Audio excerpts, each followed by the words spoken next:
Hey, I'm Brайн Fisher from LEWITT, and today we're going to be looking at how easy it is to make a podcast using the Connect 6 audio interface.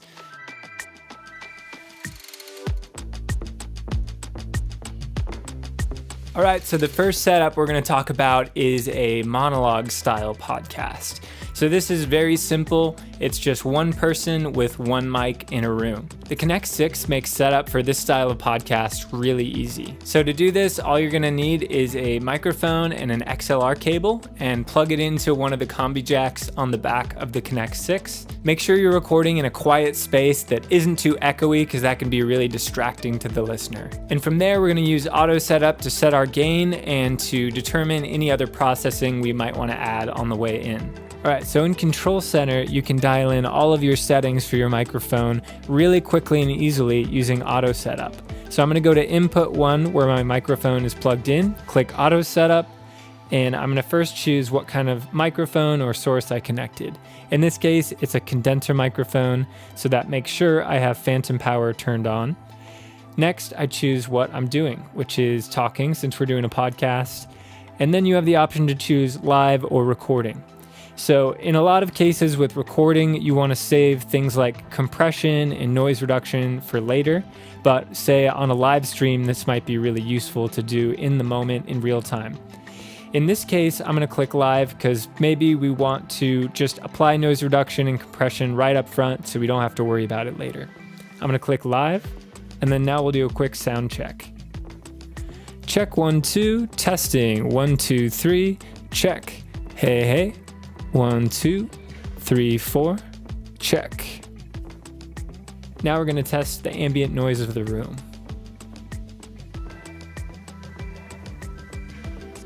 All right, so as you can see, all the settings have been applied. We have phantom power turned on, a high pass filter to get rid of excessive low end.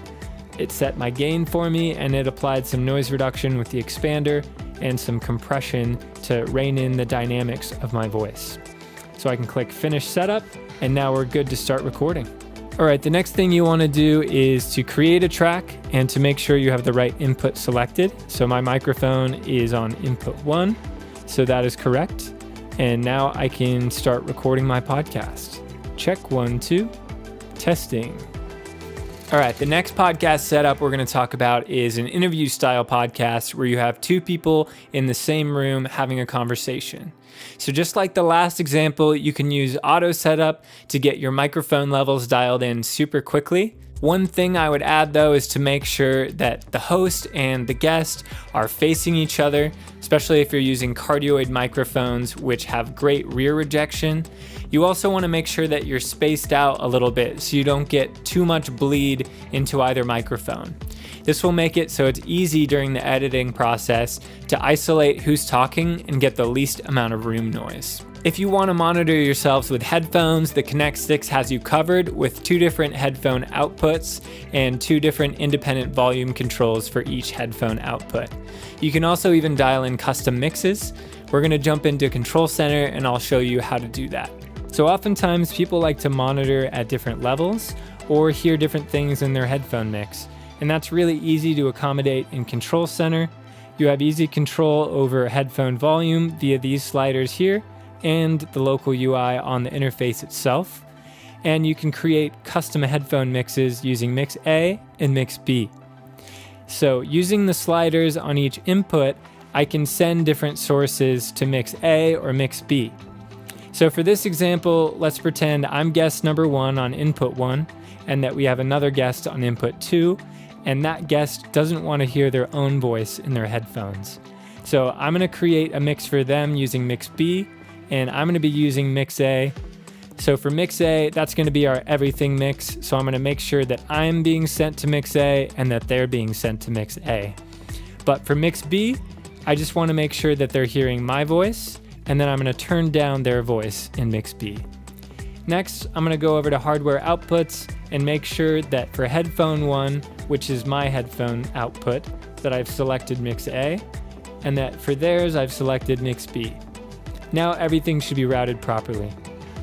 You can also just choose a direct source. So for example, if they only want to hear my voice, I could select input 1 in the dropdown, and the same thing is achieved. Okay, so now that we have our headphone mixes set up, let's talk about how to set things up in your digital audio workstation. So the first thing you want to do is make sure that you've disabled software monitoring. So in preferences, you can go to general and just make sure that you uncheck software monitoring so you don't hear a duplicate of your voices in your headphones. Connect 6 already has all of the monitoring and routing covered, so we don't need to do additional monitoring through our digital audio workstation. Okay, now we want to make sure we have tracks created for each guest. So I have one track created for myself with input 1, and we're going to create another audio track for guest number 2. And for guest 2, we're just going to make sure we select input 2 and that we record enable both tracks. Now we are good to start recording our podcast, and each of our voices will be on a separate track. All right, another common setup is to have an interview-style podcast where you have 2 people in a room and 1 person calling in remotely through a service like Zoom. Luckily with Connect 6, it's really easy to set this up so that you can record each guest on their own track in your digital audio workstation. So the first step is going to be setting up your microphones for the guests that are in the same room. So you're going to use the same process that I described before using auto setup. Then you're going to be setting up your headphone mixes using the process that I showed in the last example. Thirdly, we're going to jump into Control Center and look at using loopback in order to record your Zoom audio into your DAW. Okay, so in order to record a Zoom guest on a separate track, we're going to need to set up loopback. So loopback basically routes your computer's audio back onto a pair of input channels so that you can record them in another application. So in this case, I know that the output of Zoom is going to default to output 1 and 2 because that's kind of the standard for computer system audio. So I'm going to select that in the loopback drop-down menu. Now we're going to go to the DAW and set up the track. Okay, so we have our first 2 guests already created on separate tracks. Now we're going to add one for the Zoom caller. First, we're going to make sure that's a stereo track since it's going to be a stereo input from loopback. I'm going to label this Zoom, and I'm going to select inputs 7 and 8, which are loopback left and right, and record enable the track. And now we should be able to hit record, and everyone will be recorded on a separate channel.